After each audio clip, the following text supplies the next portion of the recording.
Philippine Superliga Volleyball Games. Kasama ko ngayon ang ating bida player of the game, si Joves Gonzaga with 14 attacks and 2 aces. Naku, congratulations, Joves. What an incredible performance from you. Joves, tatanungin kita ngayon, ano ba yung naging greatest challenge na hinarap mo? Lalong-lalo na kasi yung team nga na hinarap nyo ngayon, isa sa pinakamalalakas na kupunan ng ligang ito. Yun nga, nasabi nyo na po, ma'am. Yung parang napakalakas na kupunan sila and most of them, mga bata, and siguro doon kami nahirapan sa depensa nila kasi sobrang liksi nila.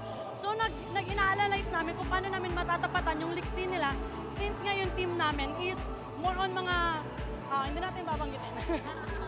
Alright, well, Joves, after losing that first set na panalo niyo yung second, third, and fourth set na yan, kwento mo naman sa amin, ano ba yung naging pinakamalaking factor na nakatulong sa pagkapanalo niyo?